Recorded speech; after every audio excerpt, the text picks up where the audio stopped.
ঐতিহ্যবাহী ৬০ গম্বুজ মসজিদ আর সুন্দরবন ঘেরা জেলা বাগেরহাট। আসন্ন জাতীয় নির্বাচন ঘিরে জেলায় বইছে ভোটের হাওয়া, যেখানে ৪টি সংসদীয় আসন নিয়ে রাজনৈতিক দলগুলোর হিসাব নিকাশের পাশাপাশি ভোটারদেরও রয়েছে নানাবিধ দাবি। একদিকে উপকূলীয় বাঁধ রক্ষা ও সুপেয় পানির সংকট, অন্যদিকে চিংড়ি খাতের ভবিষ্যৎ জানিয়ে ভোটারদের চাওয়া আর প্রার্থীদের পরিকল্পনা তুলে এনেছেন সহকর্মী জান্নাতুল মোহনা। সঙ্গে ছিলেন নাহিদ ফরাজি।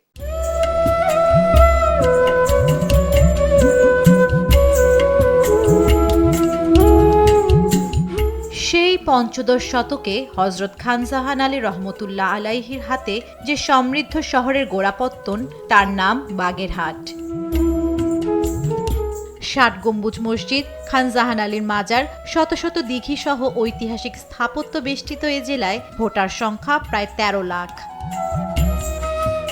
ত্রয়োদশ জাতীয় সংসদ নির্বাচনকে সামনে রেখে এখন চায়ের কাপে ঝড় বইছে এই উপকূলীয় জেলায়। তবে ভোটারদের মনে প্রত্যাশার চেয়েও জমেছে একগুচ্ছ অমীমাংসিত সমস্যা।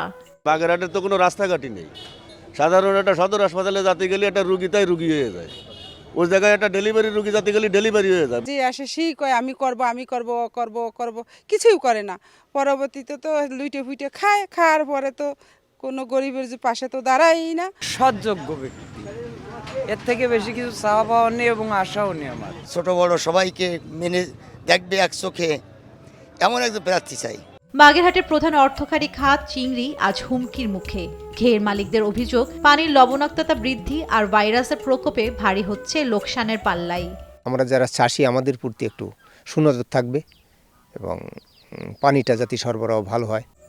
৪০ বছর ধরে অসংখ্য খুশির মিছিলে ছিল আইডিয়ালসে, থাকবে আগামীতেও। পান সুপারির জন্য বাগেরহাট বিখ্যাত হলেও চাষিদের চাপা কষ্ট, এ খাত সম্প্রসারণে নেই কোনো রাষ্ট্রীয় প্রণোদনা। যা আসলে আপনি যদি ঘুরে দেখেন তাহলে দেখতে পারবেন যে আমাদের বাগেরহাট জেলাতে কত পরিমাণে পান চাষ হয়। তো এই ক্ষেত্রে যে আমাদের সহযোগিতা করবে, আমাদের রপ্তানি বাড়াবে, রপ্তানি নিয়ে খোঁজখবর নিবে, আমরা তেমন একজন প্রতিনিধি দেখতে চাই। যে আশা আমরা করতেছি, যে নতুন বাংলাদেশের স্বপ্ন আমরা দেখতেছি, এটা পূরণ হোক, এমন কোনো প্রার্থী আমাদের ক্ষমতায় আসুক বা ভোটে জিতুক, এইটা আমরা চাই। সীমানা পুনর্নির্ধারণ নিয়ে আইনি লড়াই শেষে ৪টি আসন বহাল থাকায় নির্বাচনী উত্তাপ বেড়েছে কয়েক গুণ। আসনগুলোয় বিএনপি জামায়াতের মধ্যে হবে হাড্ডাহাড্ডি লড়াই, আভাস স্বয়ং প্রার্থীদের।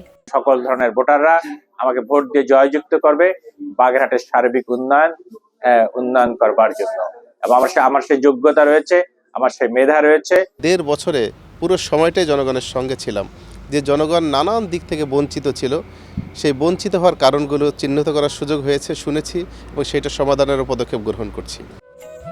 ভোটারদের নজর এখন প্রার্থীদের ইশতেহারে, যেখানে তাদের সমস্যাগুলোর সমাধানে প্রতিশ্রুতি আর আস্থায় নির্ধারণ করবে জয় পরাজয়। বাগেরহাটের সাধারণ ভোটাররা বলছেন তারা কোনো প্রতিশ্রুতিতে আর ভুলতে চান না। সুন্দরবন রক্ষা, সুপেয় পানির সংকট সমাধান এবং চাষিদের স্বার্থ রক্ষায় যিনি সবচেয়ে বেশি সোচ্চার হবেন, তার ব্যালটে যাবে এবারের ভোট। জান্নাতুল মোহনা, দেশ টিভি, বাগেরহাট।